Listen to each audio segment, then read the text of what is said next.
Alright, Alright, so we're getting an early start on pumpkin films this year. And actually a pretty good one. Yeah, no, we are starting off strong with Wishmaster, Amber's pick. It's an evil genie movie. Okay, so the basic idea for the genie rules is that he's gonna offer to do stuff for people, and he does that whole lawyer thing where it's like, you asked me to do something, counts as a wish. Yeah. Captures their souls, and then he needs this one lady specifically to make 3 wishes, and then he can conquer the world. Very classic. She woke him up. Yeah, very classic djinn mythology there. I liked it a lot. It opens with a bang in ancient Persia or something, where clearly the genie has done something very weird, where everyone's getting fucked up with crazy evil monsters popping out of their bellies. Oh my god, that one guy, his skeleton popped out of his body. And then started riding other people. Started attacking people. In a bloody, visceral mess, it crawled out of his flesh. It was great. That was incredible. What on earth are you doing? Ignore me. You are really distracting me with this thing on the TV you are doing. Could you stop? Okay, I'm done. Okay. So the genie is he's one wish away, but then the sorcerer does a thing and traps him back in the gem. Yeah. Which, that would have been a handy trick. Yeah. Later in this movie. And then we're in the 90s. Yeah. Just America, present day. Doesn't even say where. Very, very 90s. Robert Englund, dear old Freddy Fingers, not playing Freddy, just playing a douche. Yeah. There was Douche 1, and then Douche 2 was, which Raimi was it? Ted Raimi, instantly killed by a dropped box. Yeah. Not really an auspicious role for the for dear old Ted Raimi. It's just dead so fast. I was like, why couldn't this have been him on Xena? Or was he in Hercules first? I bet he was in Hercules first. I have no idea. I mean, it might have all been the same show. Yeah. Yeah, there are a lot of crossover characters. Aphrodite, the goddess of love. Okay, so guy gets crushed, statue breaks, and there's the gemstone, the lamp. It's a rock this time. Yeah. This movie does a really good job of actually making reasons for stuff. Yeah. It breaks, guy at dock pulls out gem, hawks it at a pawn shop. Pawn shop takes it to a proper appraiser because he's like, this is legit. Yeah. The appraiser is like, holy shit, this is legit.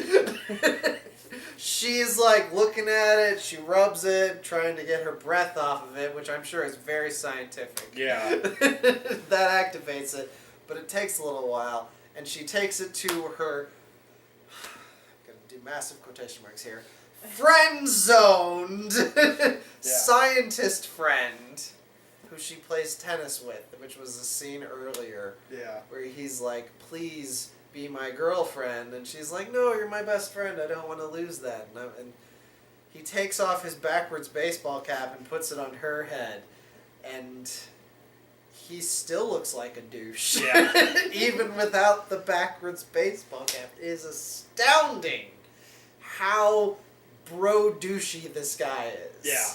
Until it shows him at work in his lab coat and glasses. And for 2 seconds there, he's sort of the hunky scientist. And then he takes his glasses off and he's right back to the Did not last. Did not last. So he shoots science lasers at the genie stone. I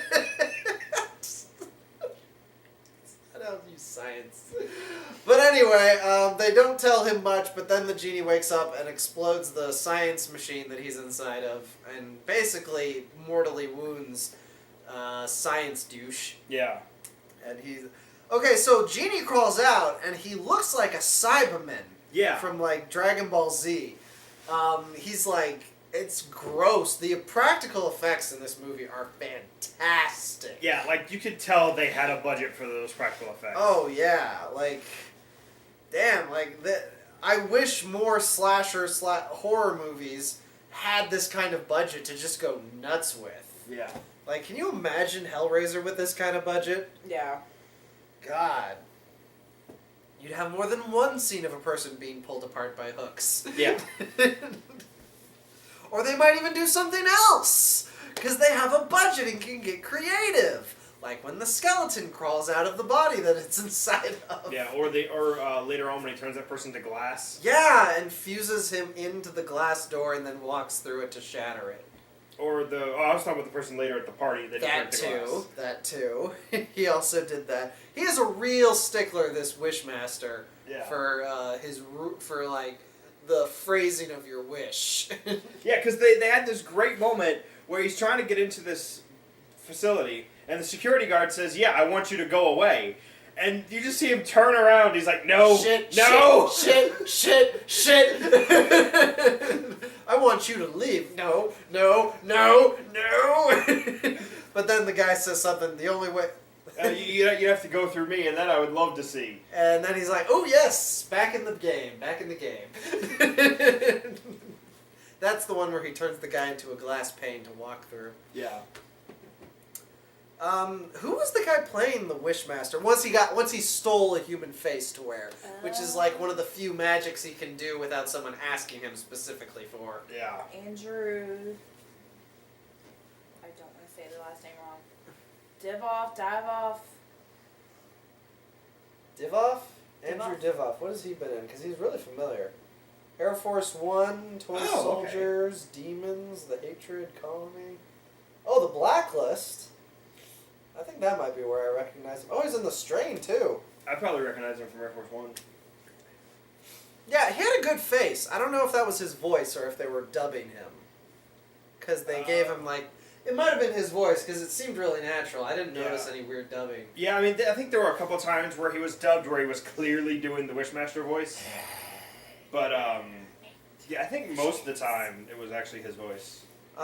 So yeah, he wanders around town granting wishes.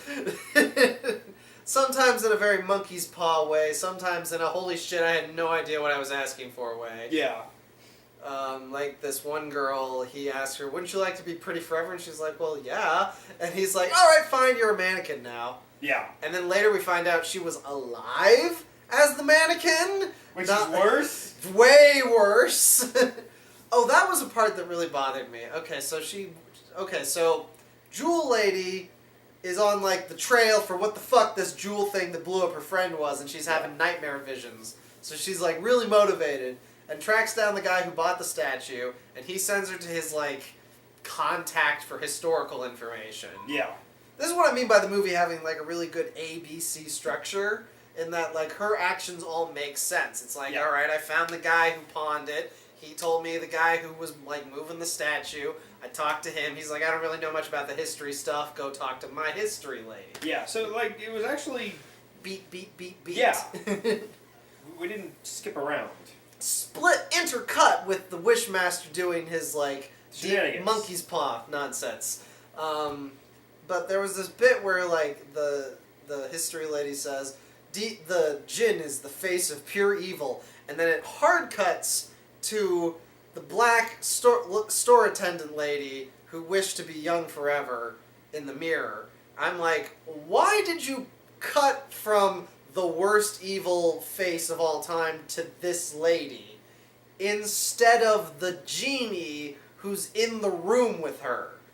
Yeah. Like, you do know that when you cut from one thing to another thing, there's an implied connection between those things, right? I think mainly they were just they wanted that shot of the pan up. Yeah, her legs or something. I don't know. No, his legs. They wanted that reveal shot. Yeah, they wanted that shot, and they couldn't do that if they showed his face. I get it. Like, I think it would work better if it was a wipe instead of a hard cut. Yeah, I feel like they filmed these two perfectly fine scenes separately, and then in the editing booth there was nothing they could do but smash cut at that line, because the other scene talking to the lady was clearly over. Yeah. I don't know, that just really bothered me, because she was... Actually, she wasn't the only black person in the movie. There was Tony Todd as the bouncer. Yeah. And then there was detective. not Daryl, the detective. Yeah. But he looked a lot like Daryl from Charmed. Yeah. Which was... I don't like that I know that. He wasn't Daryl from Charmed. Also not glad I know that. I could tell. So yeah, there's just a lot of like wishy shenanigans. Once he eventually tracks her down, like she does try some like sneaky wishes, like blow your brains out. He does. It doesn't do anything. Yeah, he just regenerates. It basically does the Deadpool thing, where he shoots himself and regenerates. Have the witty line. Yeah. Except a lot faster because like when Deadpool gets shot in the head, he's loopy for a while. Yeah. With the little cartoon unicorn jumping across his girlfriend's face because his brain is processing a bullet right now. They'll be back in a second. I still need to see the sequel. Yeah, so do I. Deadpool was a good movie. This was a good movie. Wishmaster was a good movie. Its distinct 90s-ness notwithstanding. I'd say that once we get past like the first 20 minutes, we're past most of the douchebags. Yeah. If you're a horror nerd like we are, you recognize half the people that they decided to throw in for cameos. Yeah. No, it's absolutely loaded. There's the guy from Phantasm. Reggie Reggie the bald guy from Phantasm's in there. Ted Raimi. Todd, Robert Englund, Tom Savini.